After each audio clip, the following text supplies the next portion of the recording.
Welcome to Friday Forum. I'm Mary Margaret Wheeler-Weber, and I'm a member of City Club's Event Committee. Thank you for joining us at the EcoTrust building in Northwest Portland, where thousands of people are joining us online, on the radio, and on TV. Live viewers are watching us on KGW's website, Facebook feed, and news app. Our radio audience is listening in via X-Ray FM stations, 107.1 FM and 91.1 FM. And TV viewers will watch today's program on Community Media Television. We are incredibly grateful for the support of our media partners in bringing City Club forums to our community. In addition to City Club's valued media partners, our sponsors, volunteers, and staff enable us to put on Oregon's best civic programs. A special thanks goes out to EcoTrust for working with us to bring Friday Forum to this beautiful space. EcoTrust is a nonprofit organization based right here in this building, working for an equitable, prosperous, and climate-smart future. EcoTrust believes in the power of convening people around great ideas. The organization operates two historically rooted, forward-thinking Portland gathering spaces, the Red on Salmon Street on the east side, and this building, the Natural Capital Center. When you host an event in one of these buildings, your dollars go to support their work to create environmental well-being, economic opportunity, and social equity in this place we call home. Thank you also to Tamale Boy for providing wonderful food. Please join me in showing our appreciation to everyone who's made this event possible.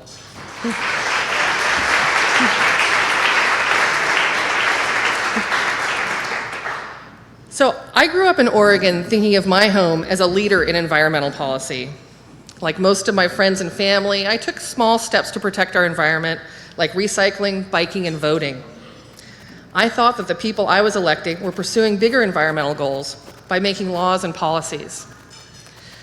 Oregonian reporter Rob Davis has shown that this isn't always the case in the recent series, Polluted by Money: How Corporate Cash Corrupted One of the Greenest States in America.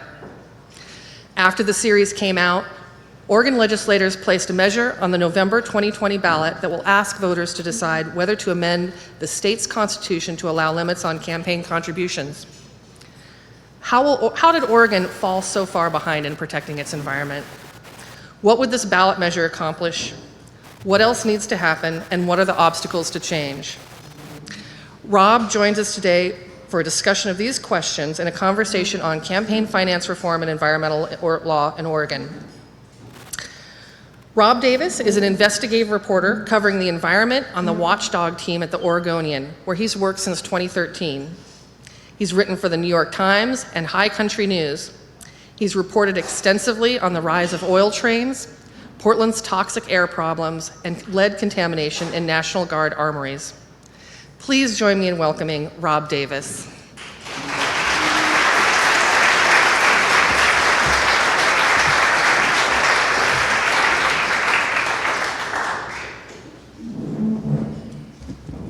All right. Good afternoon.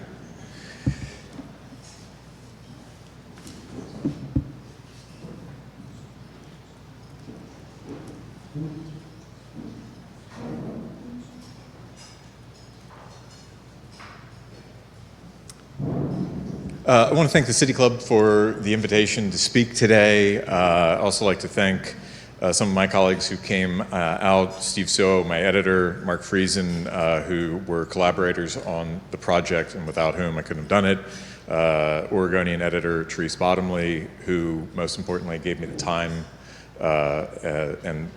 to work on this important story. Just a little bit of background, a little amuse-bouche for you. Former Representative Jefferson Smith, in testimony before the legislature, described campaign finance, the only transaction in Christendom after which both parties insist that nothing has changed. Oregon is one of 11 states that allow people to give as much as they want to political candidates. It's one of 7 that also allow corporations to give directly, and it's one of just 5 states with no limits at all. Today, Oregon is the 27th largest state in the nation by population, it ranks 6th for the total corporate money given to the average lawmaker. Per capita, when it comes to corporate giving, Oregon ranks number 1. In the last decade, $43 million given by corporations to winning legislators from both parties. Corporations like Republicans, but they don't discriminate that much. And in Oregon, no one comes close to the volume of money that corporations and industry groups put into the state's political system. So, a little bit of a personal story about how I came to this issue. I showed up in Oregon in 2013 with the charge to write about environmental policy, to dig into statewide environmental politics. And on issue after issue after issue, what I found was Oregon, that on any particular issue, California would be leading the way, Washington would be coming in a close second, trying to do what California was doing, and then Oregon would be bringing up the rear, all while patting itself on the back for passing the beach bill and the bottle bill 50 years ago. And when you listen to leaders' rhetoric in this state, that's what you hear. We're an environmental leader here. You go into the state capitol and there is an homage to Tom McCall and him flying in a helicopter over the beaches 50 years ago. Yet the reality, what I found going out into communities in the state, Oregon school kids breathing dirtier air on their school buses for the entire time that they're in school than they would if they were born across the river in Washington, where they've worked to clean up their school buses. People living near factories, breathing dirtier air, breathing more cancer-causing chemicals than they would if they lived in the other West Coast states. I started writing about oil trains, and out of nowhere in 2012, 2013, trains suddenly started hauling millions of gallons of oil through the Northwest, through California, going from North Dakota to refineries in California and Washington. And California and Washington, the legislatures looked at the issue. They said, you know, maybe we can put a little fee on these railroads. They're gigantic, multi-billion-dollar corporations. They're bringing in $12 billion in profits a year. Maybe a little bit of money can go to plan for oil spills so that we're ready if one of these trains goes off the rails. And Oregon said the same thing. Yeah, we should do something like that. California and Washington, 2014, 2015, they passed bills. And Oregon kicked the can down the road. And then they came up the next year, and they kicked the can down the road. And then an oil train derailed in Mosier and caught fire and spilled oil into the Columbia River during peak salmon migration. And I was told, well, that did it. This is the year. It's going to happen. And it didn't. And I wanted to know what's going on. This is Oregon. This is a state where polls show people value the environment. They value environmental protection. They can see beyond the false construct of the dichotomy of jobs or the environment. They realize that you can actually have a clean environment and good jobs. And I wanted to know why it was happening, and I wanted to know what the impact was on people here. I talked to, during the project, one retired US EPA official. She said this about Oregon: for a state that likes to present itself as this great environmental state, you're not doing that great.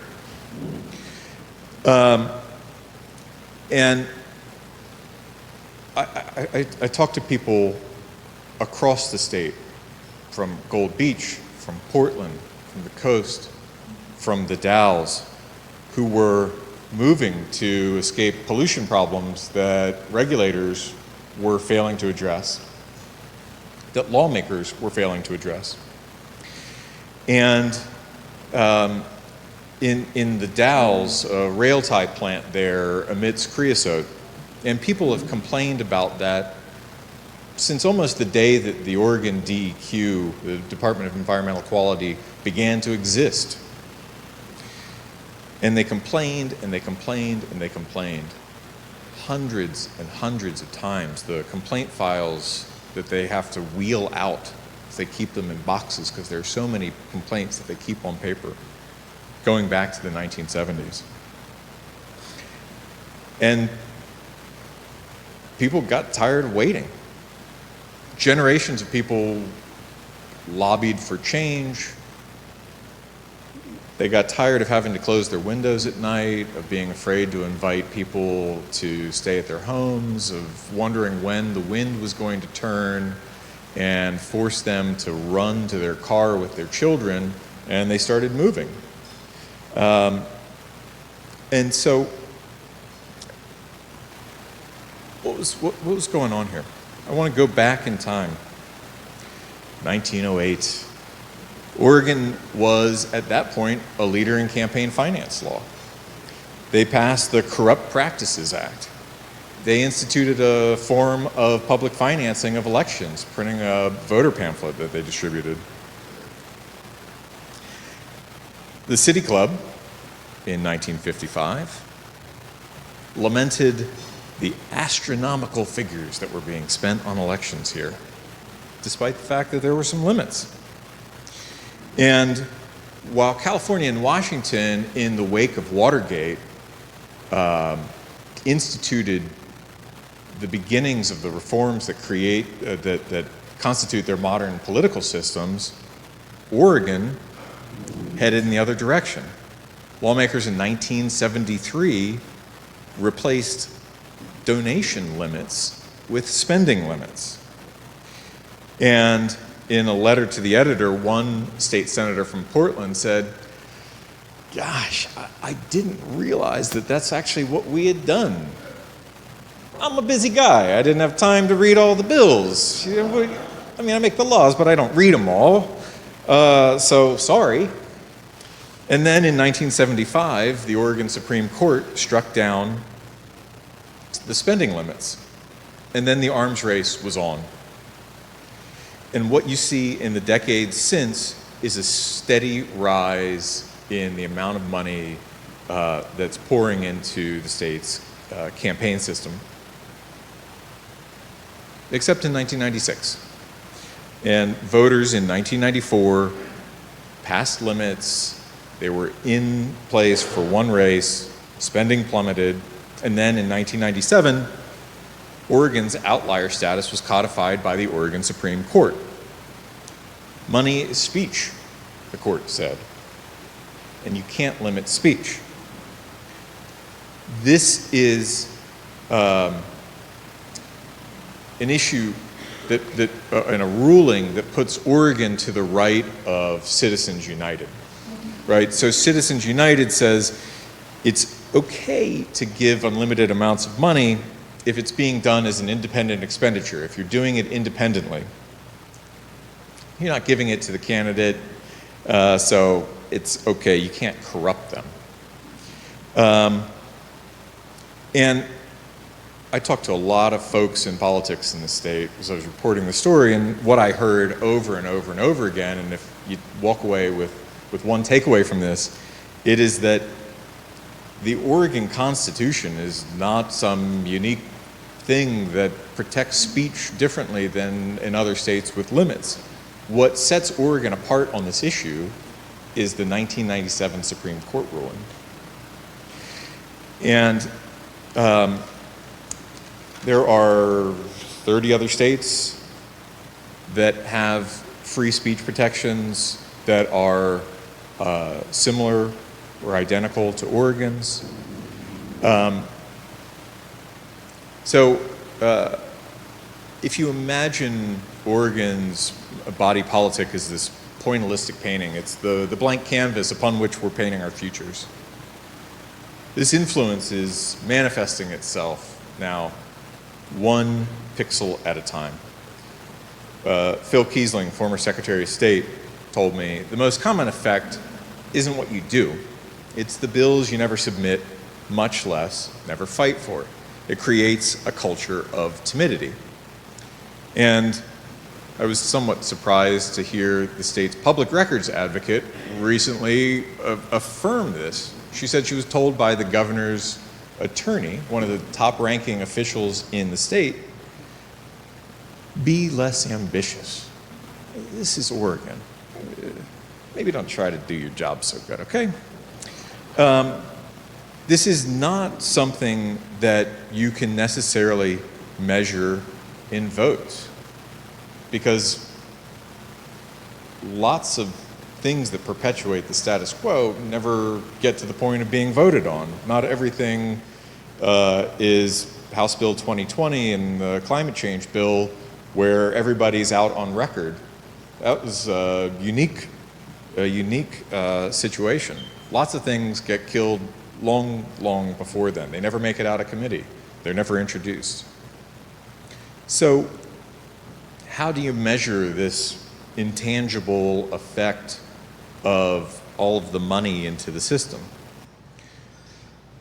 Professor at the University of Rochester in upstate New York in 2002 surveyed every lawmaker in the country, 6,000 plus lawmakers. And amazingly, in all 99 chambers, amazingly 3,000 responded. And just behind notoriously corrupt Alabama, coming in fifth, is the Oregon House of Representatives. They were asked, on a scale of clean as the driven snow to, people coming by your office with burlap sacks with dollar signs and leaving them under your desk, how much influence is money having on the legislation that your chamber is producing? And Oregon House members themselves said, yeah, what's your point? The Senate came in ninth. So I talked to the professor who did the survey and said, what did you make of this? And she said, well, my husband's from Oregon, and I always thought of it as a clean politics kind of state until I saw these results, and it didn't really make sense to me. And then I saw your campaign finance system, and it started to make sense to me. So how does this work? Everybody is raising money. Lawmakers have caucus dues to pay. If you want to be chairman or chairwoman, you've got to raise $25, $50, $75, $100,000. It doesn't matter if you have an opponent or not. It doesn't matter if you're in a competitive race. Talked to one former lawmaker, a Democrat, who said, and you hear this from everybody, I hated fundraising. I hated it. And she would, every 2 years, gear back up as soon as the legislative session ended, get her little notebook out, sit down by the phone, start dialing for bucks. And she allotted a certain time for it every night, because doing any more than that just made her feel gross. She hated it. Except when she had to call lobbyists, because she knew that they had money to give, and it was just a decision of whether it should go to her or somebody else. And she didn't mind that. And so there are so many avenues for unexpected influence to be able to find its way into the system. A state senator, a Democrat from Portland, Elizabeth Steiner Hayward, was an obstacle to clean diesel regulations being passed in a previous session. And one of her top donors was the contractors who would have been affected by the bill. And she, like every other lawmaker that I asked about the money that they have taken from corporations, told me, how dare you question my integrity? money has never changed a single vote for me. And I was just reminded of this Pearls Before Swine cartoon. And if you can't see it, I'll read it to you. Hi, I'm a billionaire. Here's a large sum of money for which I expect nothing in return, he says to the congressman. I could not give you anything in return, as that would be corruption, the congressman says. Of course, as an aside, sir, there is a bill before you that I'm very much against. I see, the congressman says. I will consider your position without regard to the limitless sums you can hand out. Next. Hello, sir, I'm Joe Nobody. I have no cash to give you, but I would really like you to vote for the bill that's before you now. I see, the congressman says. Well, I will give your position the exact same consideration I will give the man who just single-handedly funded my entire campaign. Thank you, honest congressman. Thank you, valued constituent. That settled, they all rode away on unicorns to Candyland.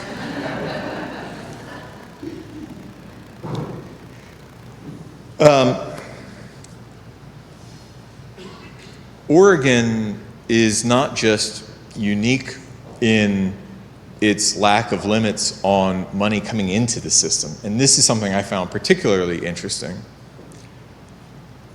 It takes a really light touch once the money is in the system. And so if I write you a check, I give you a check for $100. You can spend it on yard signs. Maybe you appreciate me.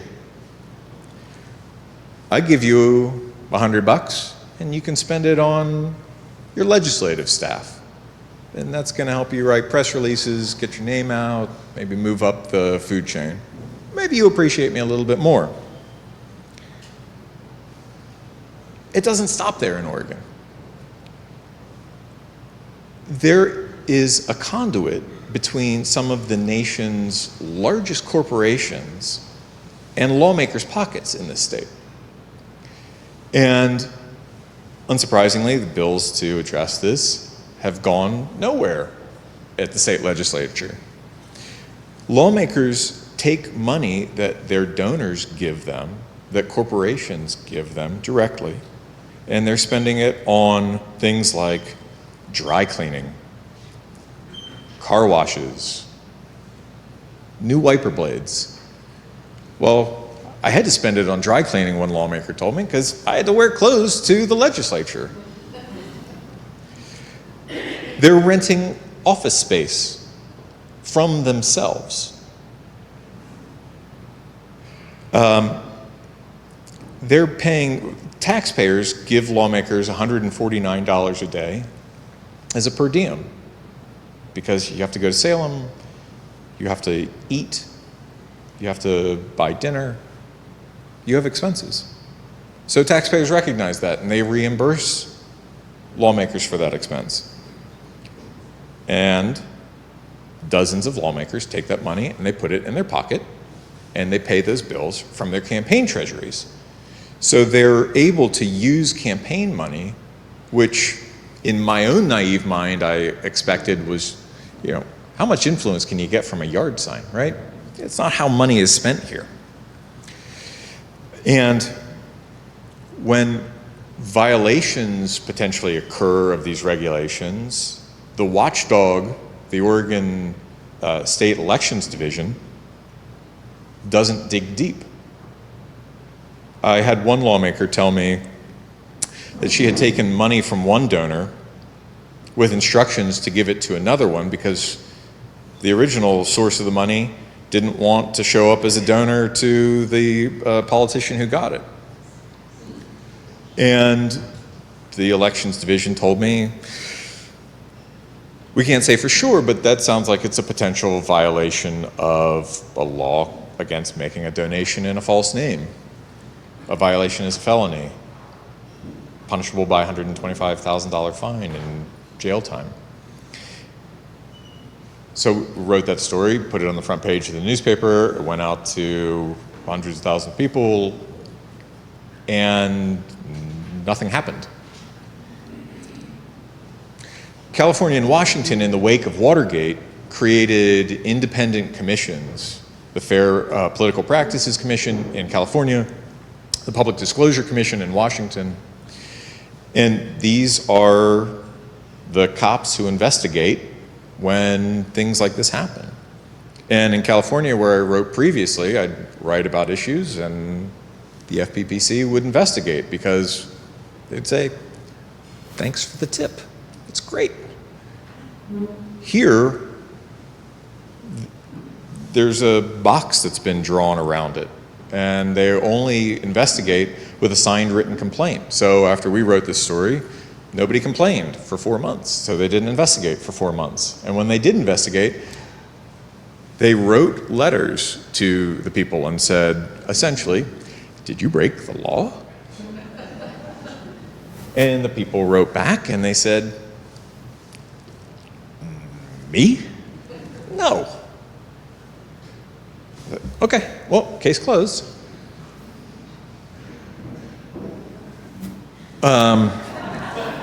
Okay. We found $2.2 million in spending in the state, in campaign spending that would be illegal in another state. So where's the tie-in to the environment?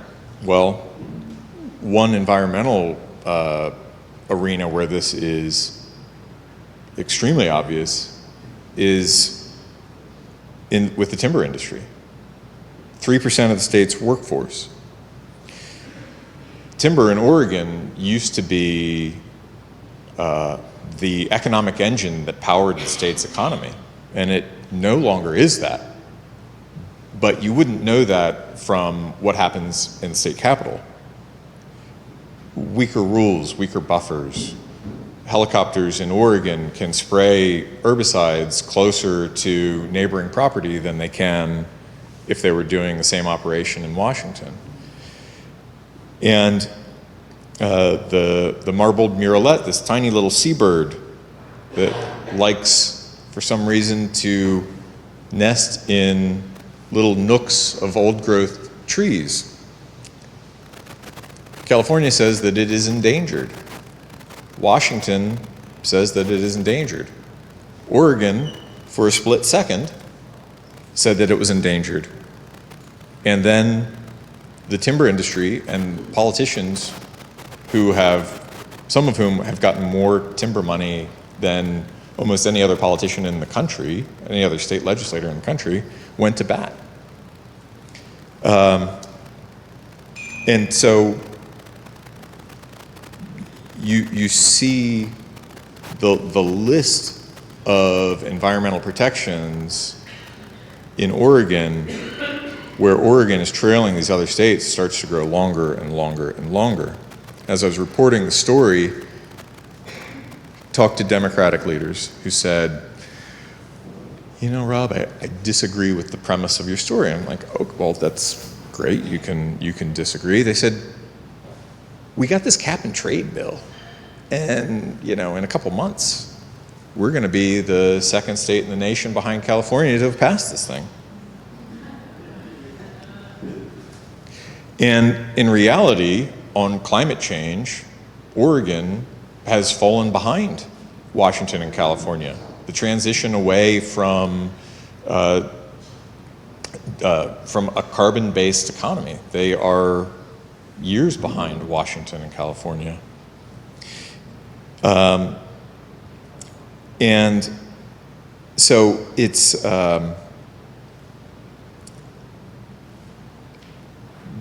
something that colors almost every aspect of state policy. Oregon gets more of its electricity from coal than the other states, another data point on the long list. And so where is all of this going? As mentioned earlier, in November of 2020, voters are going to be asked, after the legislature took action, they're going to be asked whether campaign finance limits should be constitutional in the state and applied to measures that were passed after 2016.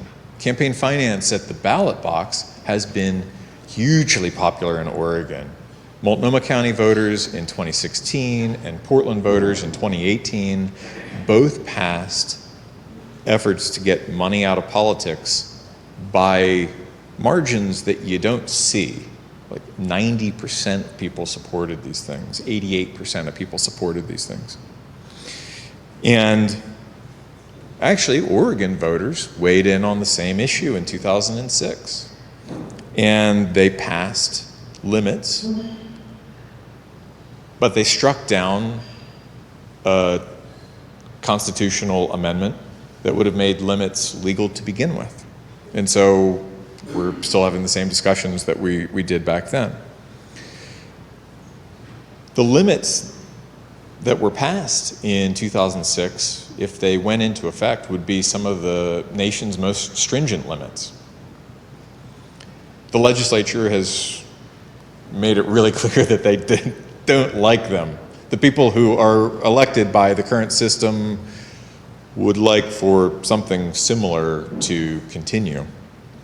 And there is a Supreme Court case, arguments will be made on November 14th, to validate the initiative that Multnomah County voters passed in 2016. And so we're entering into what is going to be a really interesting time for campaign finance in the state. You've got voters who could pass this initiative next year. You've got the Supreme Court, a new court that hasn't said that money is speech yet. And they could rule early next year. They could rule and make limits legal. And if they rule what voters passed in 2006, which is hanging out there in suspended animation, waiting for the okay from court or voters, those could go into effect as things are shaping up next year. That would be interesting. If that happened, voters would be signing off on the constitutionality of things that were passed after 2016, and that could throw the 2006 limits into jeopardy. And so there's a lot that is there's a lot that's coming. The legislature tried to develop a bill to set dollar limits, and it passed the House and it went to the Senate, and there were numerous loopholes that were written into it that involved the word unlimited. And so there were numerous avenues to sort of perpetuate the status quo, as long as you knew how the system worked and you got really creative about the way that you worked it.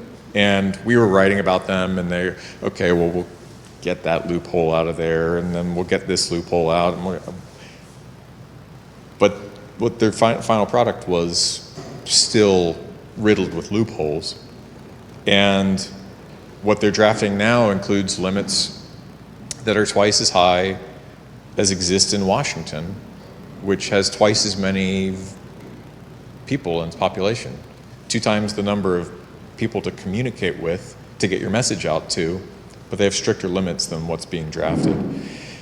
So it's really unclear how it's all going to shake out. It's clear that voters like getting money out of politics, but what form that is ultimately going to take here, and whether it is getting half of the money out of the system, 25% of the money out of the system, or 80 or 85% of the money out of the system, is still an open question. And I hope you'll tune in to the Oregonian to find out what happens next. So, thanks very much.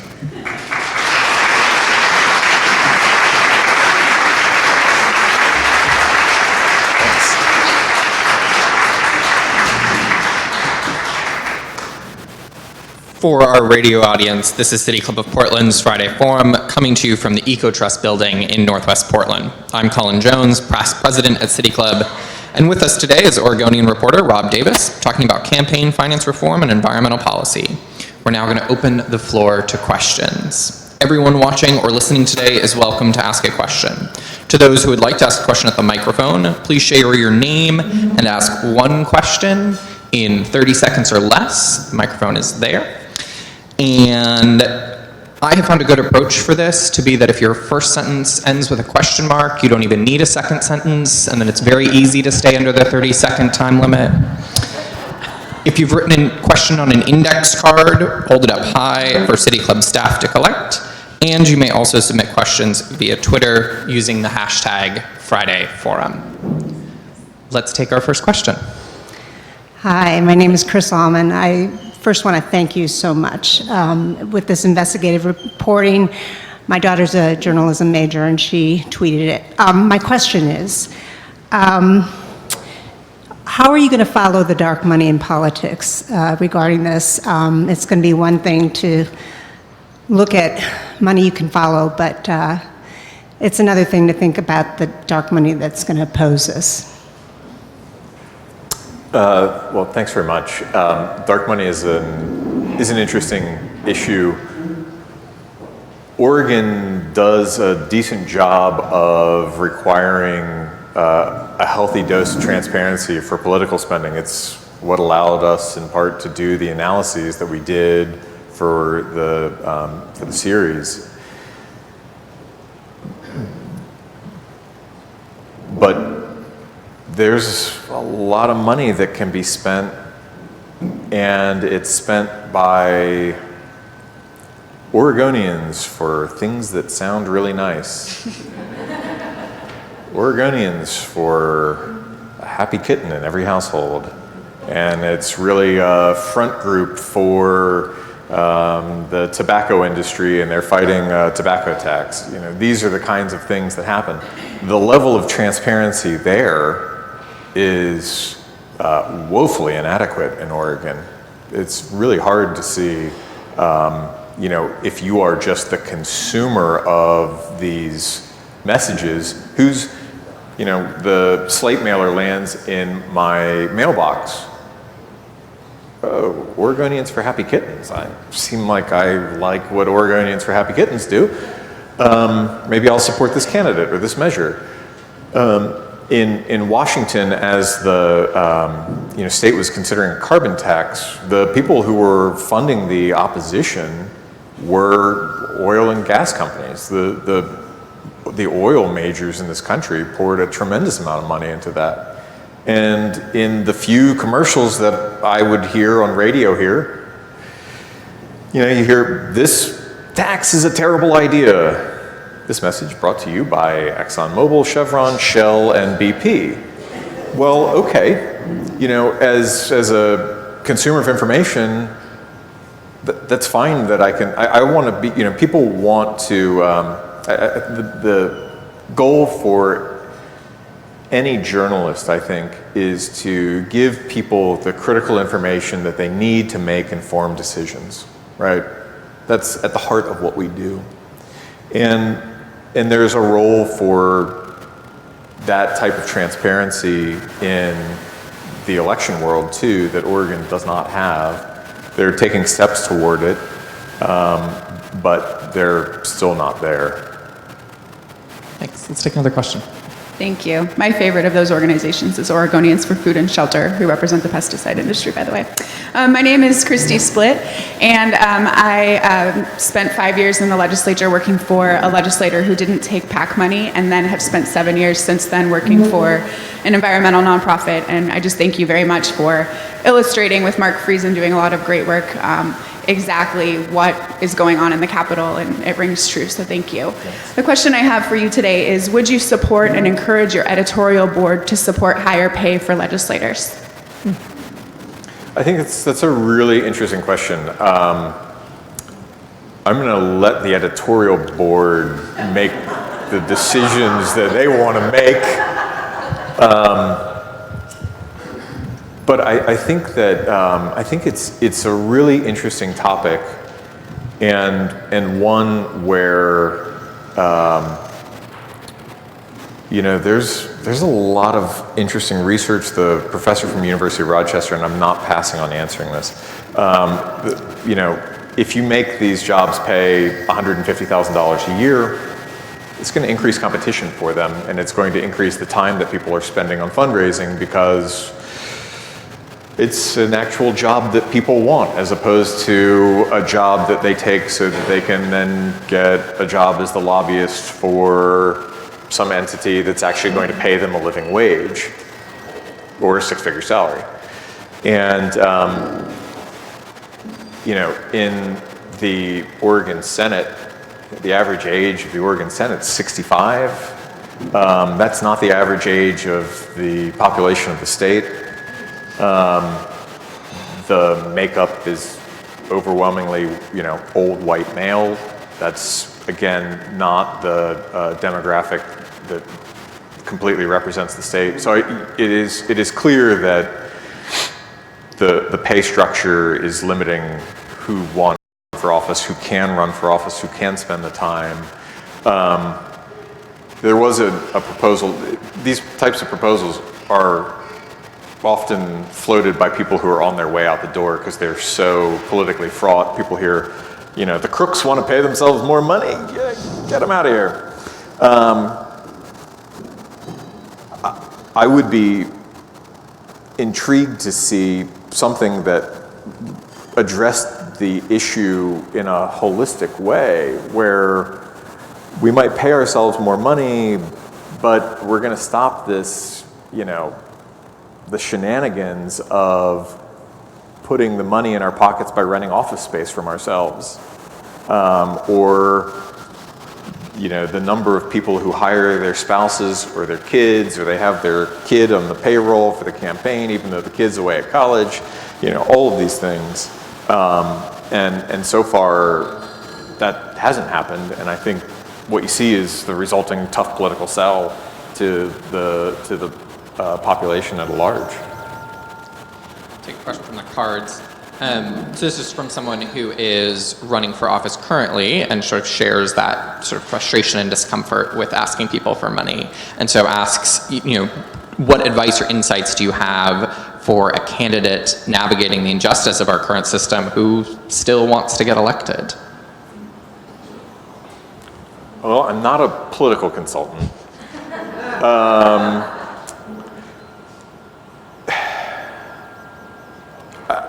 I think that it is, you know, the discussion that we're having in Oregon right now is something that other states had 30 or 40 years ago. There's a lot of catch-up that's happening here.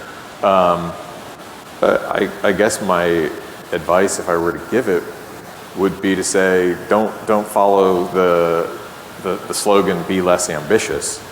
You know, there's clearly, you know, leadership gulfs on lots of issues in the state, and you know, many issues in the environment is just one lens into the system as a whole. That, you know, there are problems that are affecting people that need to be addressed, and it often doesn't happen. Ted Kay, City Club member. I was intrigued by your chart that showed contributions to winning candidates, Democrats and Republicans, by various groups.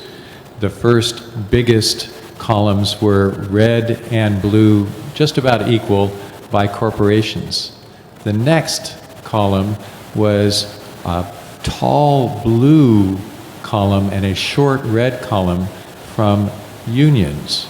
Would you comment on what you expect public employee unions will say about campaign finance reform and how they'll try to influence its outcome? That's a great question. Well, we don't have to look too far back in the history books to answer that. Unions and Democrats led the opposition to the 2006 limits because they were striking at the heart of that system of giving. one interesting data point on that, the ACLU, which was one of those liberal opponents in 2006, a group that supported the Citizens United ruling and aligned them, with Mitch McConnell, they have had an internal reckoning since then. And you see that expressed in an amicus brief that they filed in the Multnomah County case, where they said, money is speech and we need to protect the free speech protections in Oregon state constitution, but we do need to reconcile that with the ability to conduct free and fair elections, which with the amount of money that's currently in the system is seriously in jeopardy. And so, there's a little bit, I think, of fracturing on the left about how this issue is reconciled. But what you see clearly from the people is that they want money out of politics. Submitted question, sort of on a very related topic, which talks about how in the 2018 cycle, the National Institute on Money and Politics found that only one of the 10 largest donors was representing corporations. The single largest was SEIU. OEA was number 7. And so sort of given in Oregon the power of union contributions and sort of what you've noted, can you talk a little more about why unions and interest groups were left out of the analysis focused on corporations? Well, I don't think they were left out.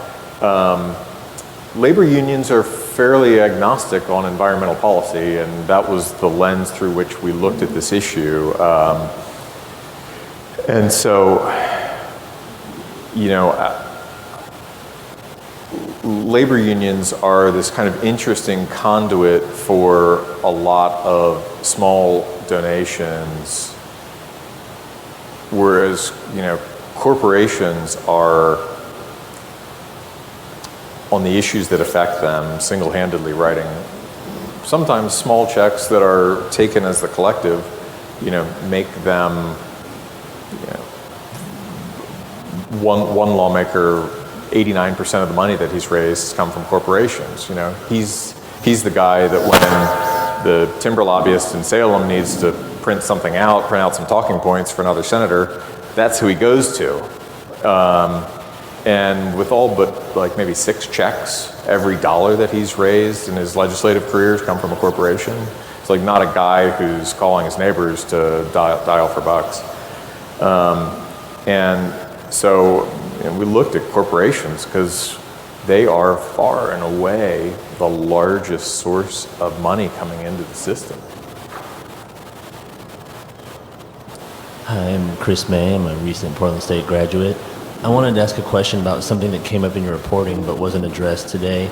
You mentioned that electric utilities largely authored a green energy bill, and I was just curious what role money had in that, or if there was something else going on with that process. That's a good question. What you see from that coal to clean bill is really interesting. It was a bill that aimed to transition the state away from coal, and there's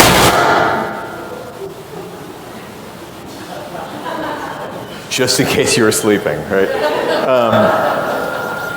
There is a major loophole in that bill that will allow it to not do what everybody says that it's going to do.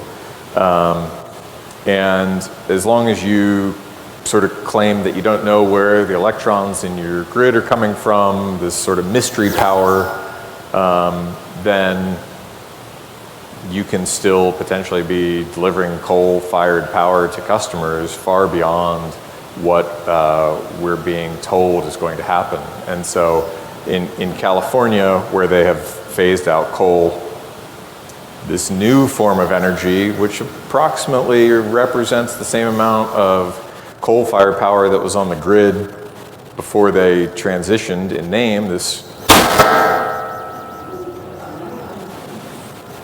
mystery power has suddenly come onto the grid. What could it be, people say? I don't know. Could it be coal? And so that was a provision that was written into Oregon's bill. No.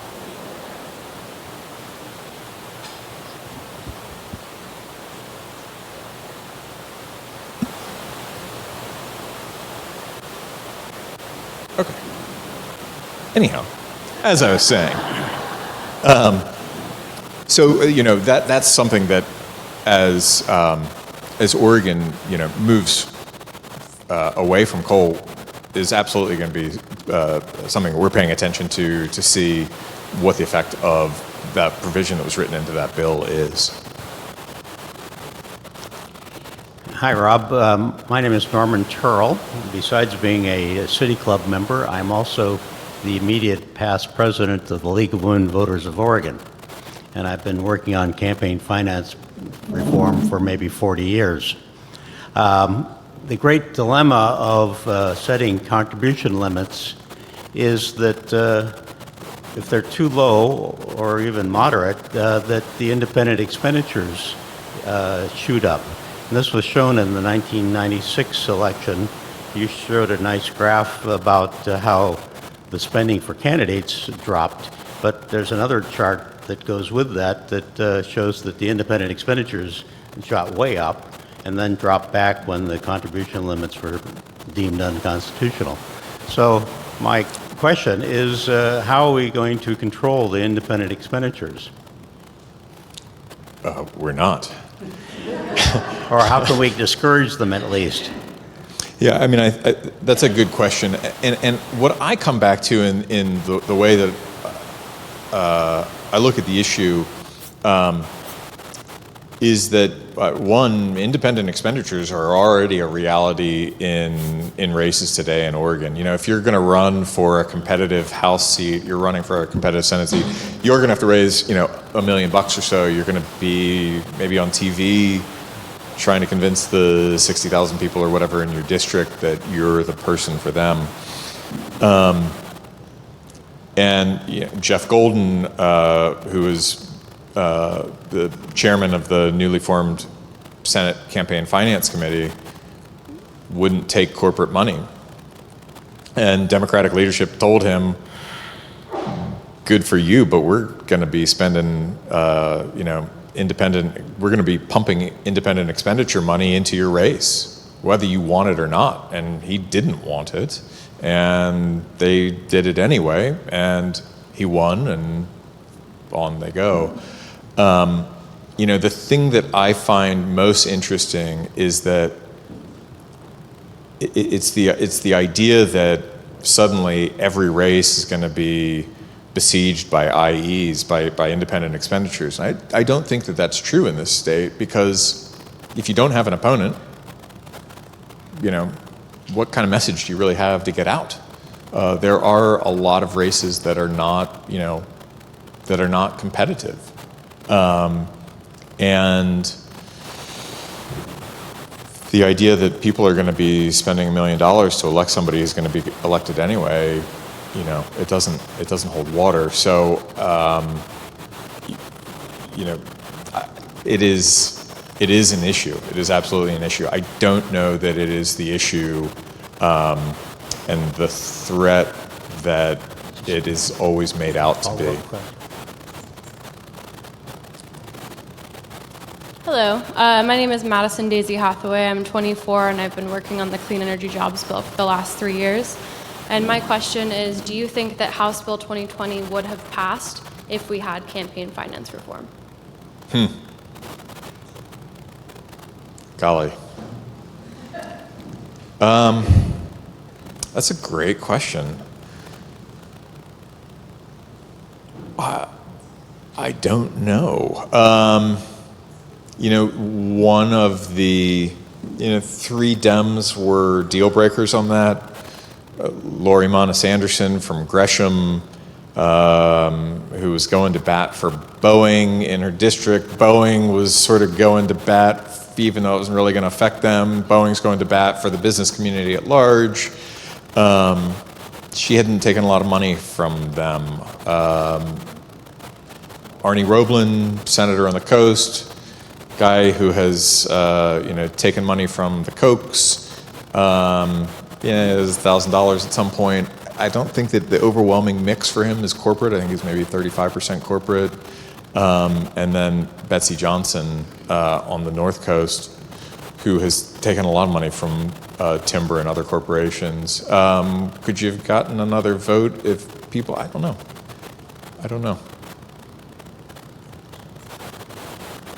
Sorry, I'm working from over here. We're short on Yeah. mics. So, in your mind, given all the research you've done, one of the questions we have, what would the ideal campaign contribution regulations look like? It's really interesting.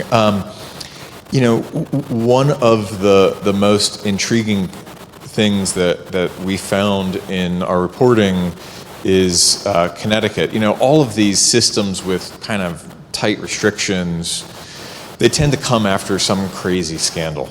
And I think it was maybe the governor in Connecticut who bribery. Yeah. And so they have publicly financed elections. The overwhelming majority of the money in their elections comes from taxpayers. And my colleague, Steve, talked to a state senator there who said, we can pass bills now without calling the lobbyists to ask if they're okay.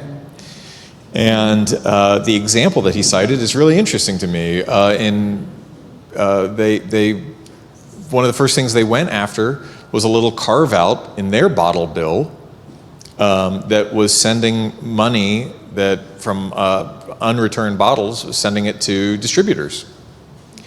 And astute observers of Salem politics will know that when the bottle bill in Oregon, this landmark piece of legislation that everybody hails as this huge turning point in the state, when that was reworked a few years ago, the distributors, who are well-heeled campaign donors, got a little carve-out in that so that some of the money from unreturned bottles is going back into their pockets.